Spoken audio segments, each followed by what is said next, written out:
प्रतिभा उम्र की मोहताज नहीं होती है और इसी कथन को सही कर दिखाया है राजधानी रांची का अपूर्व। अपूर्व महज 12 साल के हैं और 12 साल में कई जो बच्चे हैं वो खेल कूद में ज़्यादा रुचि रखते हैं, लेकिन राजधानी रांची का यह अपूर्व बुक लिखता है। जी हाँ, राजधानी रांची का जो अपूर्व है वो खुद से बुक लिखा और उसका बुक भी पब्लिश हो चुका है। हम इन्हीं से बात करेंगे, जानने की कोशिश करेंगे कि आखिर ये आइडियाज़ इसके दिमाग में कैसे आए। महज 12 साल के हैं आप, कैसे ये आइडियाज़ आपके दिमाग में आए कि हमको बुक लिखना है? आपके जो साल के जो बच्चे हैं, चाहे 12-13 साल के जो बच्चे, वो खेल कूद में ज़्यादा रुचि रखते हैं, कैसे आप थोड़े से उनके हट के ये बात सोचे? देखिए, तो पहले मैं बताना चाहूँगा कि जो बच्चे खेल कूद में रुचि रखते हैं, इसमें कोई बुराई नहीं है।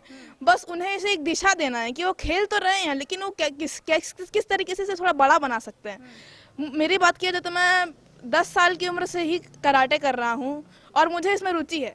मैंने कुछ खास नहीं किया, मैंने बस उसे एक दिशा दी है कि मैं किस तरीके से इससे अपनी अर्निंग भी कर सकूँ, कुछ बड़ा भी कर सकूँ।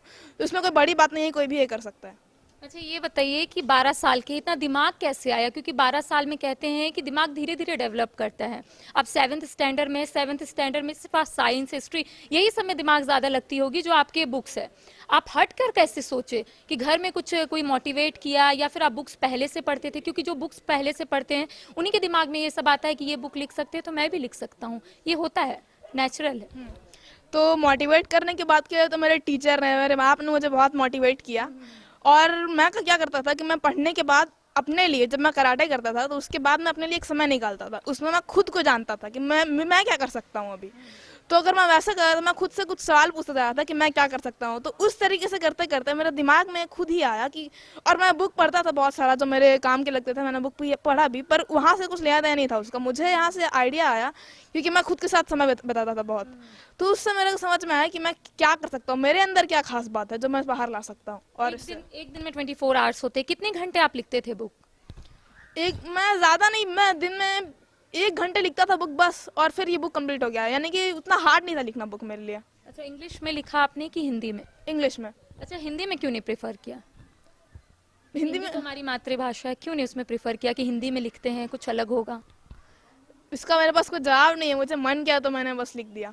अच्छा अच्छा, ये भी होता है ना कि इंग्लिश में काफ़ी डिफिकल्ट वर्ड या फिर सेंटेंस होते हैं, उसको किस तरीके से आपने देखा कि ये सेंटेंस सही होगा? अगर कोई अच्छे इंसान पढ़ रहे होंगे, मे बी मेरा सेंटेंस गलत हुआ, तो फिर क्या ऐसे दिमाग में आ रहे होंगे ना, तो कैसे आप इसको रिकॉल करते थे, कैसे रिवाइज करते थे? देखिए, तो पहले मैं बात करूं तो किताब लिखने के लिए कोई भारी वोकैबुलरी होना ज़रूरी नहीं है। बस आपका ग्रामर अच्छा होना चाहिए और आप सरल शब्द में किताब लिख सकते हैं जो किसी को समझ में भी आ जाए। और बात की जाए कि घबराना कि दूसरे को कैसा लगेगा, तो वो दूसरे की गलती है। मतलब मैंने जो करना था मैंने अपना कर दिया, मैंने अपना फुल 100% दे दिया।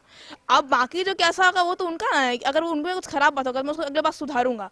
तो इसमें डरने से अच्छा है कि उस खुद को इम्प्रूव करने का एक दिशा मिल जाता है। तो अगर कुछ गलती हुआ तो अच्छा है कि मुझे मालूम चल जाएगा, अगर दूसरे कुछ बोलेंगे तो। ऐसा कुछ हुआ नहीं मेरे साथ, पर ये दिमाग में था। स्टार्टिंग में डर लगा कि क्या होगा अगर गलत हो गया तो, लेकिन बाद में फिर समझ में आ गया गलत होगा तो कुछ हो नहीं जाएगा। अच्छा, ये बताइए आपका बुक कहाँ पब्लिश्ड हुआ है? मेरा बुक अमेजॉन किंडल पे पब्लिश हुआ है और उस ऐप को इंस्टॉल करके आप वो बुक पढ़ सकते हैं। अच्छा, इसका प्रोसेस क्या है? अगर कोई और भी बच्चे इस तरीके से जाना चाहे, पब्लिश करना चाहे अपना बुक, तो किस तरीके से, कौन कौन सा प्रोसेस से वो पार करेंगे? क्या क्या प्रोसेस आपने गुजरा? तो बुक पब्लिश करने के लिए पहले तो कंटेंट रेडी करना है अच्छा। उसके बाद फिर हमें अमेजॉन केडीपी के वेबसाइट पर जाना है और कुछ कुछ इन्फॉर्मेशन मांगे जाएंगे, जैसे कि नाम, ईमेल एड्रेस, और साइन अप कर लेना है हमें पूरा। फिर अपना कंटेंट अपलोड करना है। उसके लिए एक कवर होता है बुक के आगे लगाता है, वो कवर लगाना है। उसके बाद फिर हम लोग को कुछ कुछ इन्फॉर्मेशन रहेगा रिलेटेड टू टैक्स और बैंक अकाउंट, तो उसमें अपने पेरेंट्स की हेल्प लेके उसको फिल कर लेंगे और बस आपका बुक अपलोड हो जाएगा विदिन 72 आवर्स के अंदर। मार्शल आर्ट में आपने बुक लिखा है, हेडिंग क्या है आपका? बुक के जो फ्रंट पेज रहते हैं उसमें क्या हेडिंग दिया है आपने कि लोग अट्रैक्ट हो सके जल्दी? मैंने उस टाइप का कुछ किया नहीं है। मैंने बुक का नाम दिया है traditional Indian exercise and martial arts, और उसमें कंटेंट में मैंने लिखा है कि पर्पस ऑफ राइटिंग बुक लिखने का मेरा मकसद क्या था। तो मैंने उसमें बताया है कि किस तरीके से जो हमारी कला है ये विलुप्त हो चुकी है। अगर नहीं भी हुई तो बहुत कम जगह आपको ये देखने को मिलेगी, और खास करके यहाँ तो आपको इस शहर में नहीं मिलेगी। ये आपको मिलती है तमिलनाडु की तरफ, तो फिर भी उतना लोग इसके बारे में जानते नहीं हैं। तो मैंने उसको लिखा है ताकि जो इसमें रुचि रखते हैं अपने देश के बारे में जानने में, उसको तुरंत पढ़ने के लिए आए। अच्छा, डीप नॉलेज है आपको, क्या इसको लेकर आपने रिसर्च भी किया था बुक लिखने से पहले कि ये हमको नॉलेज देना होगा लोगों को जो लोग नहीं जानते हैं? मुझे कोई बताऊं तो मुझे कोई डीप नॉलेज नहीं है, क्योंकि ये बहुत गहरा चीज़ है। तो मैंने रिसर्च की थी इसके बारे में। जब मुझे मालूम चला तो मुझे इसमें इंटरेस्ट आया, मैं उसके बारे में जानता ही गया। और फिर मेरे दिमाग में आया कि इतना में मैं एक बुक लिख देता हूँ दूसरे को बताने के लिए।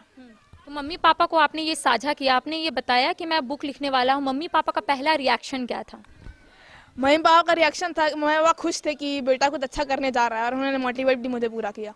अच्छा, अपूर्व की मम्मी भी हमारे साथ मौजूद है, हम इनसे भी बात करेंगे कि ये बताइए कि बेटा ने इतना अच्छा काम किया, 12 साल, महज 12 साल के है ये, इन्होंने बुक लिखा है। जो बड़े बड़े लोग सोचते हैं कि मैं बुक लिखूं या फिर नहीं लिखूं, लोगों को क्या लगेगा? इनका कॉन्फिडेंट बहुत अच्छा है, इनका कहना है कि मैं जैसा भी लिखा हूं लोगों को पसंद आएगा, वो उनका है, नहीं पसंद आएगा वो उनका है, आगे से मैं अच्छे से लिखने का कोशिश करूंगा।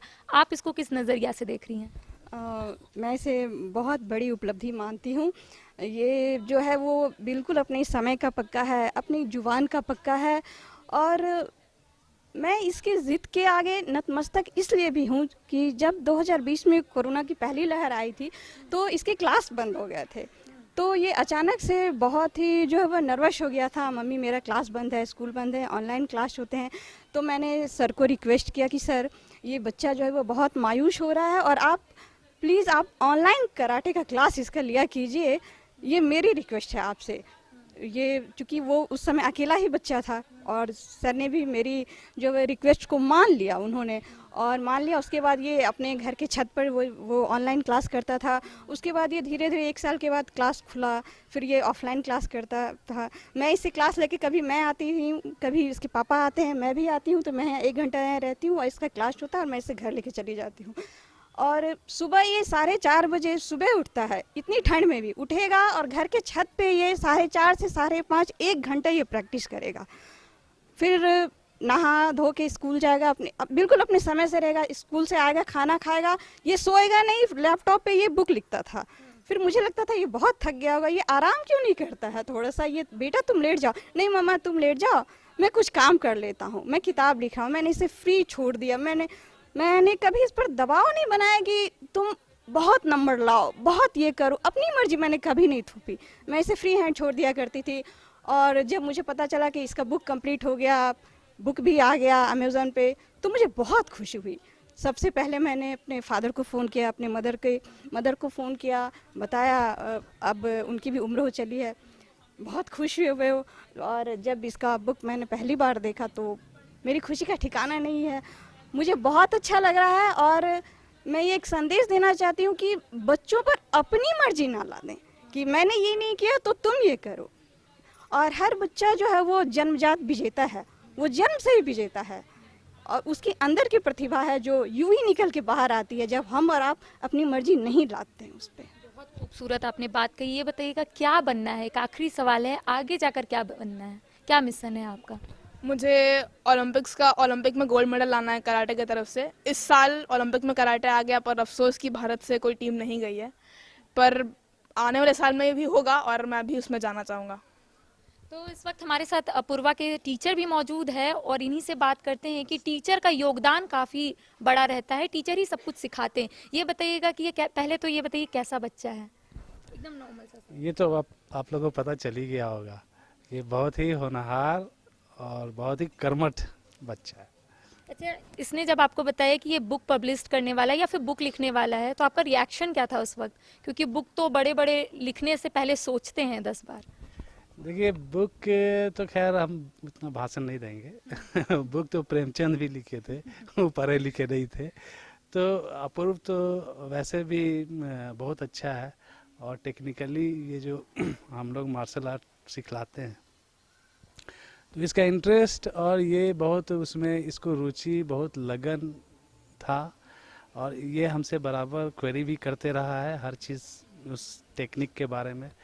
तो ये सक्षम था, हमको लगता है ये लिख सकता था।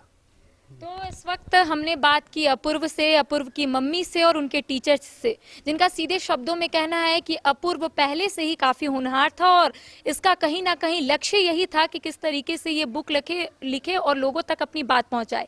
आपने सुना कि अपूर्व का लक्ष्य सिर्फ यही है कि ओलंपिक में इसे कब गोल्ड मेडल मिले। हालांकि इनका कहना है कि कहीं ना कहीं ये चूक गए, लेकिन अगली बार ये अच्छे से तैयारी करेंगे और एक बार फिर से झारखंड का नाम रोशन करेंगे।